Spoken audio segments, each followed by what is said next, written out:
కనిపిస్తున్నాయి. ఈనాడులో కనుక చూస్తే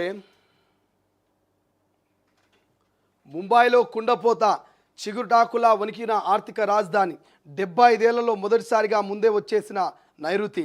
ఇక గంటల వ్యవధిలోనే కుంభవృష్టి, వెల్లువెళ్తున్న వరద నీరు, మునిగిపోయిన భూగర్భం, మెట్రో లైన్లు, కొలంబాలో 107 ఏళ్ల రికార్డు వర్షపాతం, కేరళలో 11 జిల్లాలకు రెడ్ అలర్ట్ అంట. దేశ ఆర్థిక రాజధాని ముంబై అతలాకుతలం అవుతుంది. పక్షం రోజులు ముందుగానే నైరుతి ఋతుపవనాలు రావడంతో కుండపోత వానతో చిగురుటాకులా వణికిపోయింది. ప్రజాజీవనం అస్తవ్యస్తమైంది. కొలంబాలో 207 మిల్లీమీటర్ల వర్షపాతం నమోదైంది. అక్కడి అబ్జర్వేటర్లలో 1918లో మే నెల మొత్తం మీద 279.4 మిల్లీమీటర్ల వర్షపాతం నమోదు కావడం ఇంతవరకు రికార్డుగా ఉండేది. తాజా వానలతో ఈ మే నెలలో 295 మిల్లీమీటర్లు నమోదు కావడంతో 107 ఏళ్ల ఆ రికార్డు చెరిగిపోయింది. గత 75 ఏళ్లలో ఇంత త్వరగా ఋతుపవనాలు ముంబైని తాకడం ఇదే మొదటిసారని భారత వాతావరణ విభాగం అధికారులు వెల్లడించారు.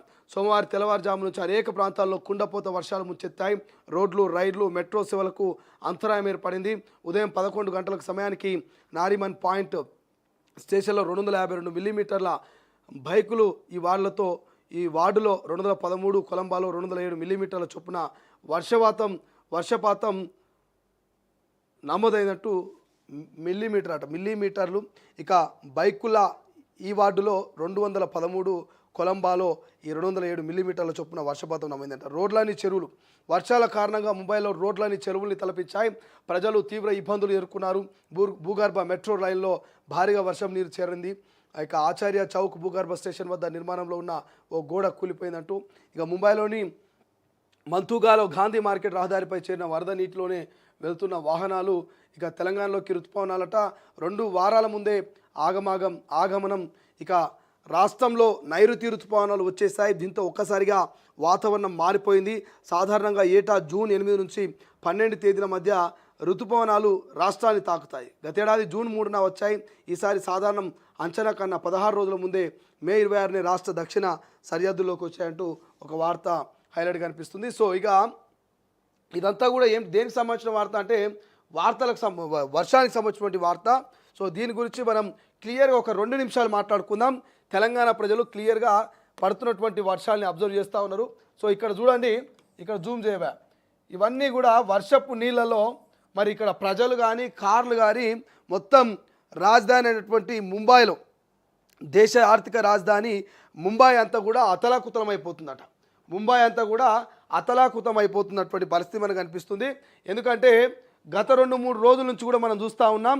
గత 2-3 రోజుల నుంచి చూస్తే హైదరాబాద్ అంతా కూడా నల్లటి మబ్బులతో కమ్ముకున్నటువంటి పరిస్థితి మనం చూస్తూ ఉన్నాం. కాబట్టి సో దయచేసి హైదరాబాద్ కావచ్చు, తెలంగాణ వ్యాప్తంగా ఉన్నటువంటి ప్రజలంతా కూడా అప్రమత్తంగా ఉండాలి.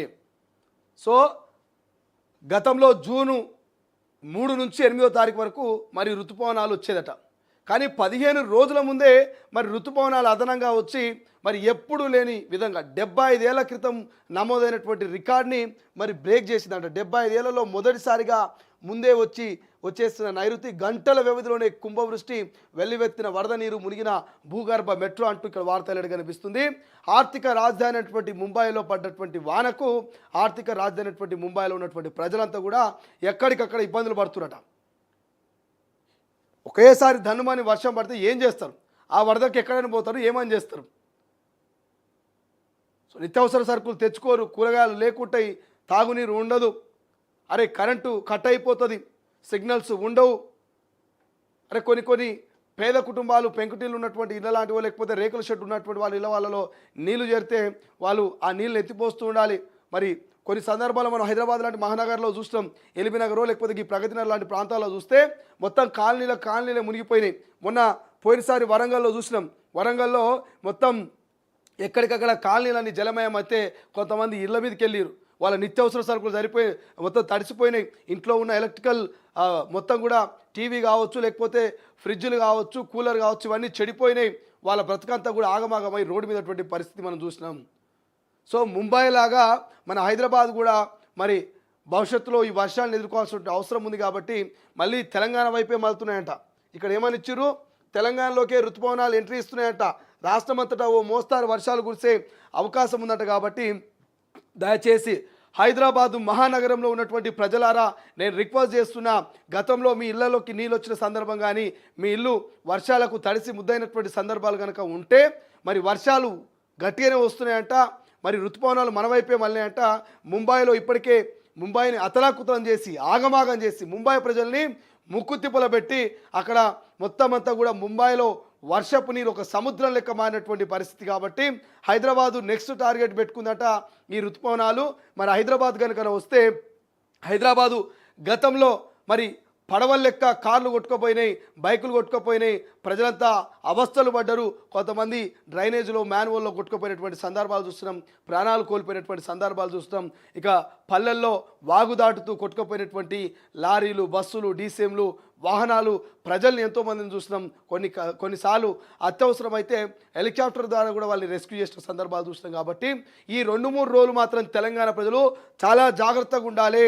వర్షపు సమయంలో బయటికి వెళ్ళకండి, ఎక్కడ పిడుగులు పడతాయో తెలియదు, ఎక్కడ రాళ్ళ వాన కొడుతుందో తెలియదు. కాబట్టి దయచేసి సేఫ్ జోన్లో ఉండండి, ప్రమాదం లేని స్థలాల్లో ఉండండి, ప్రమాదం లేని ఇళ్లలో ఉండేటువంటి ప్రయత్నం చేయండి. కూలడానికి సిద్ధంగా ఉన్న పెంకుటిళ్లనో, కూలడానికి సిద్ధంగా ఉన్నటువంటి రేకులిళ్లనో, మరి పురాతన బిల్డింగ్లలో, పురాతన కట్టడాల్లో దయచేసి మీరు దాని దరిదాపులో కూడా ఉండకండి. దాన్ని ఇమీడియట్లీ ఖాళీ చేసి వేరే ప్రదేశాలకు వెళ్ళండి. ఎందుకంటే మరి ప్రకృతి వైపరీత్యం ఎట్లుంటుందో ఎవరికి తెలియదు, ప్రకృతి వైపరీత్యం ఎట్లుంటుందో ఎవరికి తెలియదు. ఆ భగవంతుడు కొన్నిసార్లు ఆశీర్వదిస్తే ఇంకొన్నిసార్లు వినాశనాన్ని కూడా ఇస్తాడు. సో దయచేసి మరి ఈ పడబోయేటువంటి వర్షాల మీద ఇప్పటికే ప్రభుత్వం అధికారులను అలర్ట్ చేసింది, ప్రజలకు సూచనలు ఇచ్చింది, ఎమర్జెన్సీ టోల్ ఫ్రీ నెంబర్ పెట్టింది. అయినప్పటికీ వినకపోతే మీ కర్మ, ఇక మనం ఏం చేయలేం. బట్ జాగ్రత్తగా అయితే ఉండండి. రైతన్నలైనా, ఇటు హైదరాబాద్లో ఉన్నటువంటి ప్రతి సామాన్య కుటుంబాలైనా, మరి ఎవరైనా సరే కానీ కొంత హై లెవెల్ హై టెన్షన్ అయితే మనకు క్రియేట్ కాబోతుంది. వర్షాలు ఎక్కువ వచ్చే అవకాశం ఉంది. కాబట్టి ముందుగానే ఒక 2-3 పవర్ బ్యాంకులు కొనిపెట్టుకోర్రి, ఛార్జింగులు బల్బులు తెచ్చిపెట్టుకోర్రి. ఏ క్షణమైన కరెంటు పోయేటువంటి అవకాశం ఉంటుంది. ఎమర్జెన్సీకి కొన్ని మెడిసిన్స్ తెచ్చిపెట్టుకోండి. నిత్యావసర సరుకుల్ని కూడా మరి తెచ్చుకుపెట్టుకునేటువంటి అవకాశం చూడండి. ఎందుకంటే ముంబై లాగా ఎడతెరుపు లేకుండా 4-5 రోజులు వర్షాలు కురిస్తే చాలా ఇబ్బంది ఉండేటువంటి అవకాశం ఉంటుంది. కాబట్టి ముందస్తు జాగ్రత్త చాలా మంచిది.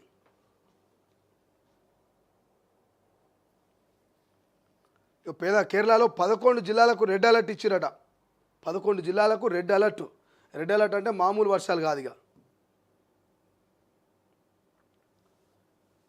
ఏబిఎన్ ఆంధ్రజ్యోతిలో